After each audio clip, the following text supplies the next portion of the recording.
you're not involved. Don't try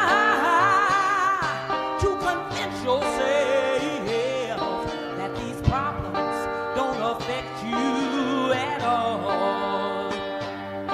Because now it's Lebanon, Azania, Grenada. How many more? Tell me now. How many more?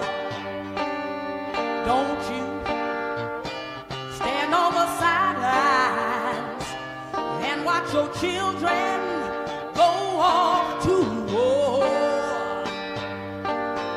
Don't stand back and wait for this violence to come to your door. Because now it's Chile, Guatemala, El Salvador.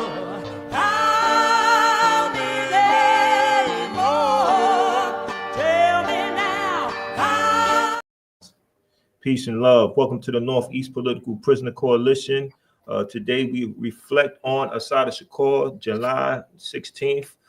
She just made 78 years old. It is time of us to reflect. Before I introduce my guest today, I just want to brief those who are unaware of who Assata Shakur is on who she is, so that you have a deeper understanding about this important episode. All of the episodes are important, but when we talk about certain historical moments like the liberation of Assata Shakur and her whole body of work, it's a deeper reflection about the courage it took for her to take the position she did, and how we need to honor her. So Assata Shakur was born Joanne Deborah Bryant in Flushing, Queens on July 16th, 1947.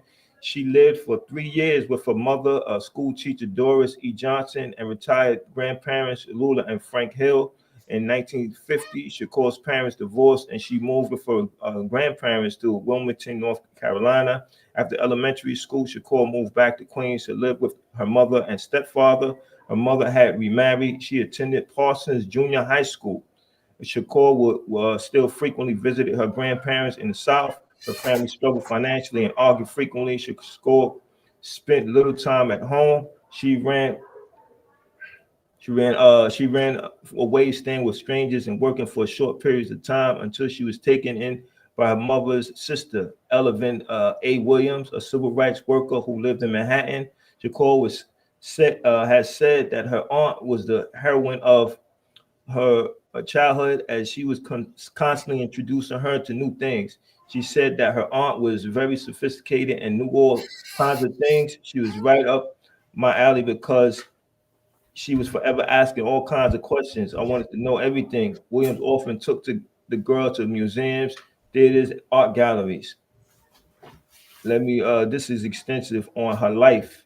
I just wanted to reflect strongly on, how she became politicized, and how she joined the Black Panther Party and the Black Liberation Army. And I think I probably went too far into it. Let me just go back for a second. Oh, okay. Now, this is the part that I wanted to read. Please bear with me. So she was born in Flushing, Queens. She grew up in New York City and Wilmington, North Carolina. After she ran, that's still the same thing. Oh, okay, let me say, between 1971 and 1973, she was charged with several crimes and was the subject of a multi-state manhunt. In May 1973, Shakur was arrested after being wounded in a shootout on the New Jersey Turnpike. Also involved in the shootout were officers Weena Foster and James Harper, and BLO members Sundiata Akoli and Zayd Malik Shakur. Harper was wounded, and Zayd Shakur and Foster were killed. Between 1973 and 1977, Shakur was charged with murder, attempted murder, armed robbery, and kidnapping in relation to the shootout and 6 other incidents. She was acquitted on 3 of the charges, and 3 were dismissed. In 1977, she was convicted of the murder of State Trooper Foster and of 7 other felonies related to the 1973 shootout. Her defense argued that medical evidence exonerated her, i.e., her right arm was shot and paralyzed while her hands were raised, and she would have been unable to fire a weapon. While serving a life sentence for murder in New Jersey's Clinton Correctional Facility for Women, Shakur escaped in 1979 with assistance from the BLA and the May 19th Communist Organization. In 1984, she was granted political asylum in Cuba, where she was remained, where she has remained despite U.S. government efforts to have her extradited. Since 2013, she has been on the FBI Most Wanted Terrorist list as Joanne Deborah Chesimard, and was the first woman ever added to the list. Sorry if I gave out too much information on the sister. I just wanted our viewers to understand who she is, the importance of her, and the fact that we continue to appreciate her sacrifice, her commitment to our freedom. So, sister, welcome to our podcast. Thank you for your time. I know the value of it. So, just introduce us again if it's the first time you've been on this podcast, sister. Well, greetings, family. Very glad to be here, of course. My name is Deirdre Fields Wilson. I'm the founder of the Africans on the Rise School. We're over 40 years old now. And we do online presentations to students who want to learn about their history and culture. And met Brother Frank through being in the same places at the same time, thinking the same stuff. When you have that kindred spirit, you see each other all the time, every place. And basically that's how I come to know you, through our both our friend Bill Hargraves. So good brother. So I'm just here to just lend a hand in whatever conversation that you like. Assata is one of my favorite of all times. I feel very blessed that she's alive during my lifetime. We always hear about other people who have gone on and they passed. And even though I don't get to see her and hear her on the radio and all that kind of stuff, her spirit is still very strong. It still lives. And I'm just glad that that spirit is carried around, and I carry her with me all the time because she's doing what I would never be able to do. I don't even, I ain't even playing. For someone to be able to be put out your country, I mean, it's bad enough when you think about somebody being murdered and killed and their life is over, but it's kind of almost the same thing when you got to leave your whole entire family, and start over. And absolutely. Ooh, I can't even conceive. Her strength is just amazing to me. Absolutely, because you pretty much answered the question that I had, which was, what does Assata mean to you? And by your statement, she means somebody that is an example of courage, an example of commitment, an example of strength. As I read, she was from Queens, and I spent about 20 years in Queens. So to know that somebody came from that community who was so courageous to fight for our right to be self-determined inspires me to you want to follow that model. And as I try to do each and every day of my life, I think that it's very important that our community learns more about these heroes, these people who walk the same sidewalks we walk, and who had the same concerns that we have currently. And I think when we talk about her being a part of the Black Panther Party and the Black Liberation Army, these organizations were committed to that cause. What do you think Assata should mean to the youth? Well, even though you said I answered it, my answer would be is struggle. That's what her name means. Literally, Assata translates to struggle. So she's definitely living up to her name. And for our youth, that's what we need to know. It's about struggle. It's about struggle. My thing is, we have this thing where if you want to hide it from Black people, put it in a book. Wow. So my thing is, for young people, okay, I get it. They've been trained not to read. It's not their fault. It really isn't. It's part of the training. They don't want us reading. They never have. Before, they killed us if we tried to read. Now, because of the laws and stuff, they're a little bit more clever in what they do. They still don't want us to read. And so we have to find other ways to get the message to the young people. And to simplify it, if that's what I could use, the word I could use, is I would just go to the back of her book and read her sayings. You know, she has numerous quoted sayings that she used throughout her career, and some of it speak directly to the young people, to let them know that these are the things. It is our duty to fight for our freedom. It is our duty to win. We must love each other and support each other. We have nothing to lose but our chains. I mean, she told us, what do we got to lose? You know, but we got to do something. Um, Nobody in the world, nobody in history has ever gotten their freedom by appealing to the moral sense of the people who are oppressing them. You know, because we have people out here trying to convince us that, oh, ask for this and ask them for that. I mean, I agree with reparations, no questions. You owe us. That ain't even a question in my mind. But at the same time, outside, while we have people working on those reparations, there's other things we got to be doing. We got to step up our game, and we got to recognize that it is a game. This is a game they playing, because every time we get here, we get the answer, we start doing the answer, they come along and they switch the rules up. Can't do that no more. So we got to know how to switch, you know, be in it. But when things change with it. Because one of the things I think that I'm finding is the thing, you know, that I remember from a long time ago, is the thing with the seniors and the younger people. And a lot of seniors, and I'm learning this, we're trying to still do it the way we saw it when, you know, we came up with Assata. We came up with, you know, we grew up with these people. And during that time, that's what we needed. That's what we did. And it worked. It took us to another level. But it can't stop there. And we can't necessarily keep doing it the same way. We have to switch, because they switch. So we have to learn the magic. And I think we have to learn how to communicate for the younger generation. And they have to be open to listening.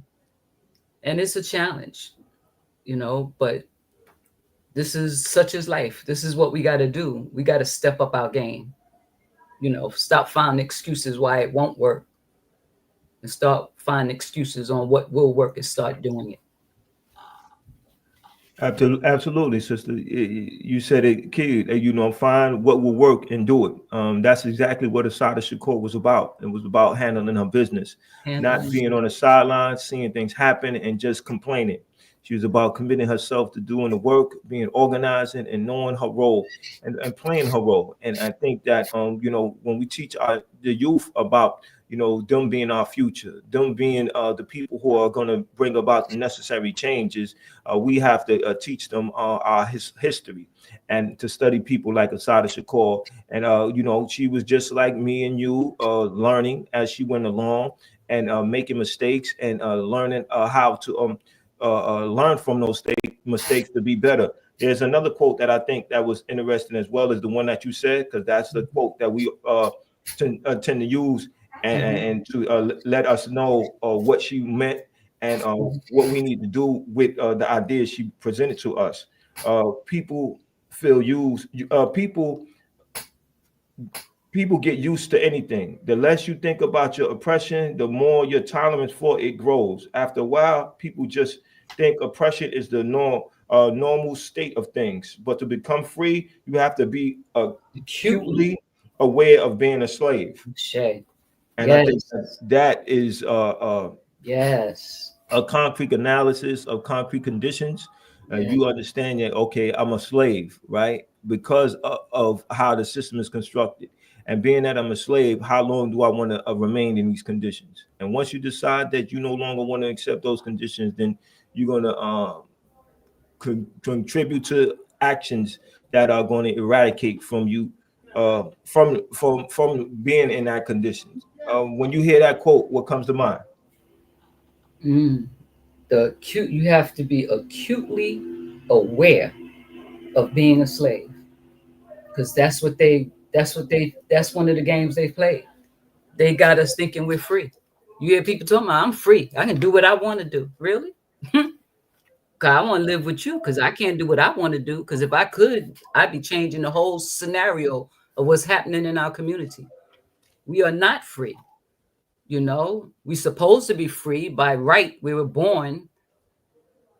But when we're dealing with rights, human rights and civil rights, we no longer really free. That's been taken, and it's getting deeper and deeper every day, dealing with these people who are in office now. We have to get the young people to understand you are not free. And that is no shame in the game, I think, also. Because a lot of us don't want to talk about our enslavement. We don't want to talk about what happened to us. People talk to us about it and we hang our head. So Absolutely. I think we have to show the young people how you could stand with your head up. Because they haven't won. 400 Absolutely. years. They've been beating us to the ground, and every method you can think of has been used. And we still here fighting. We Right. have to get them Right. to understand that. You can hold your head up. They are still after us because we keep winning. They ain't Absolutely. winning. The game ain't over. The fat lady didn't sing yet. Ain't nobody sang. you know? Indeed. I think that people, being oppressed is not sexy. It's not something that you're happy about, and some people feel ashamed. But I'm glad that you brought that to our attention. Like, we still are around. We haven't been extinct, and that's why it's important that we have solidarity with other groups of people. We look at what's going on with the Palestinians. And I think that when we celebrate Assata Shakur, we have to ask ourselves, who are we going to have solidarity with, right? For her liberation, you have organizations working together, and that was done so one organization understands that they can't do all the work. And I think that that's what we have to start understanding. We have to work with people. We have to see who's doing what, who has resources. Let's bring those resources together, and let's get these victories that are necessary for us to have the ultimate victory, which is our liberation. I think that when we look at the liberation of Assata Shakur, now we start to understand, what needs to take place. And every time her birthday comes, we need to remind ourselves of this historic victory.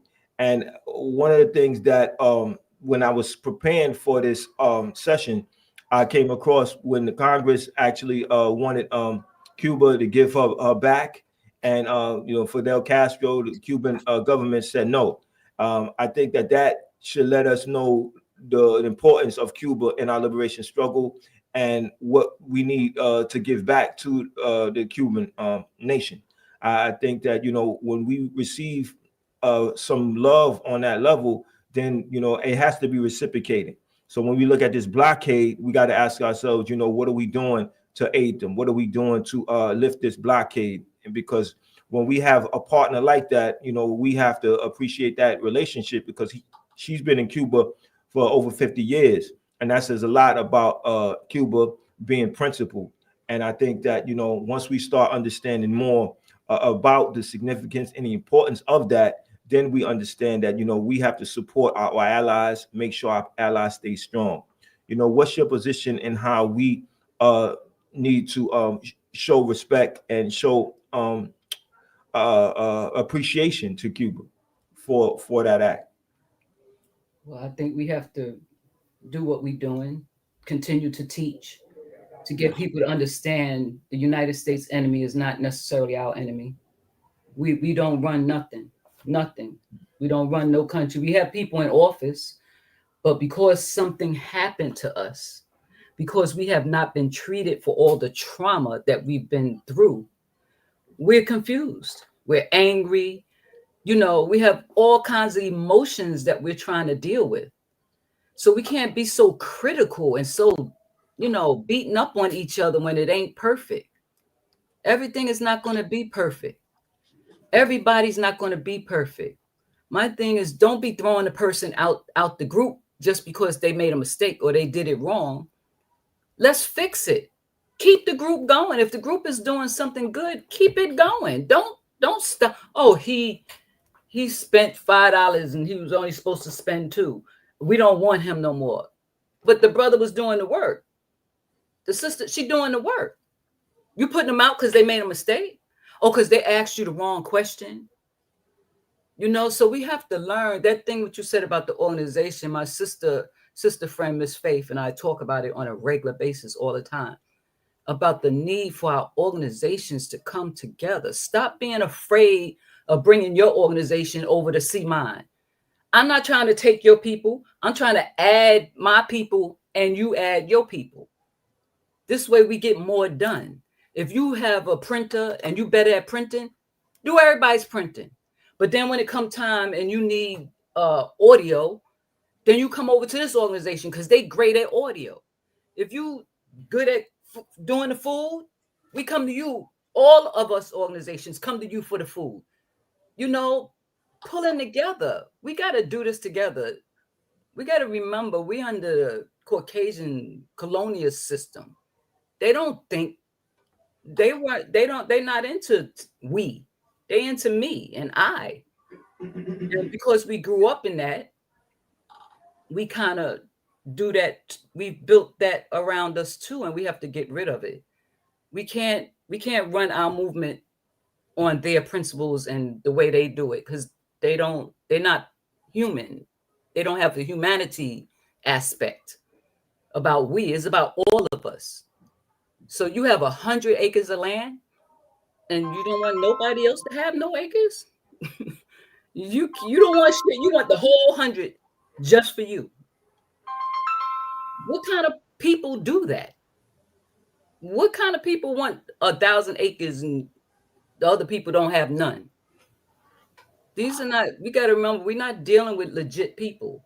So we can't use legit principles to get what we want. We cannot use that because that's not the kind of people we dealing with. So we have a lot to do. I put it that way. We have a lot to do, but sticking together, getting past the rough spots, getting past the arguments. It's okay to argue. Like the brother D said, it's okay to argue, but you can't walk out the room because the argument, you got to stay here and fix it. What walking out gonna do? Weaken the organization together. And we have to find a way. Even when we pissed off, we gotta find a way. We gotta fix it. Absolutely. I think we have to accept each other as equals. We have to realize that we all don't have the answers, but somebody has something to contribute, and that contribution is going to be beneficial for the interests of the collective. And then we have to be patient with one another. Yes. And I think that when we look at what's going on with our political prisoners, I think that showed an extreme example, or the best example, of being patient, right? Because they're not getting as much attention as they need to be getting. They're not getting as much letters that they should be getting. And we need to think about that and ask ourselves, when is the last time we wrote to a political prisoner? What is our relationship to our political prisoners? And that's why what the point of this platform is, when U.S. political prisoners, and brought to you by the Northeast Political Prisoner Coalition, an organization that's been started by Sekou Odinga, who after 33 years of being in prison, came home and decided that he was not going to forget his comrades that were in prison. So we have to make time for them. We have to build those relationships and bring those relationship to the rest of our community, because our community is not aware of our political prisoners. Some of our community is not aware of Assata Shakur. If it wasn't for her being liberated, she would have spent the rest of her life in prison because she had a life sentence. Yeah. So that was a historic victory. That was a victory that we need to look to get inspiration to take this work on, because this work needs us to have these reference points. So we know that, when we come together, we win, right? When we come together and we have that endurance, that ability to continue to fight and carry on. I know that I had given my son an assignment to write to a political prisoner. He had wrote to Jalil Abdul Muttaqin, who was a member of the Black Panther Party and the Black Liberation Army, and they wrote back and forth. And it made me feel good that my son had listened to me and did that, because now well, at the time, my idea was for them to have their own relationship. And I think that that's what you have when you write to a political prisoner and they write you back. You have your own relationship. And we need to all have our own relationship with political prisoners and allow them to tell us, how we could support them, to let them know that they're not forgotten, that we're going to do all we can to bring them home so we can appreciate them, so we can love them as a collective. And they know that their sacrifice wasn't in vain, that it was for a cause. Call their name. I should. We'll continue to Yes. call their name. Yes, I had my class that we did write to Assata Shakur. That was probably about 3 years ago before he transitioned. We did write some letters. We never got to the next level where it went back and forth, but we did, do that process, and we said we wanted to reenact it, again. So it's important that they don't be forgotten. Absolutely. I want to touch on that. We got about 3 minutes. I want to touch on that because I like to leave people with an assignment, right? I like to encourage them to write to a political prisoner. So just give us the layout of how that was done. How did you introduce the concept to the students, and what were the questions asked? Well, basically, we just told them we're going to write to some political prisoners. Okay, yes, to charge, yes, and these are the brothers and sisters that we can't forget them because they gave their life for you. You don't know them, they don't know you, they never seen your face, but they in there because they believe that they didn't want this to happen to you. You can't give more love than that. I mean, it's heartbreaking. It's heartbreaking seeing all these brothers and sisters die in a prison cell, and it's so unfair.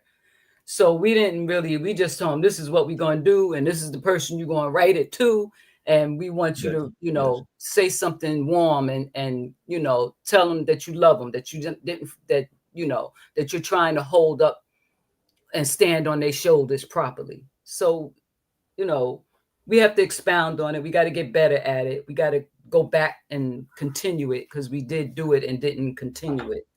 So, I think what was most important is that you initiated it. That you said, this is what we're going to do. And now you raise their consciousness because you put that in their head that, I'm writing to a political prisoner. I have to sit down, right? I have to remove myself from all these other distractions, and I have to focus on a political prisoner. And I have to get my words together, and I have to be genuine and sincere. I have to read it over to make sure it's conveying the message that I want to convey.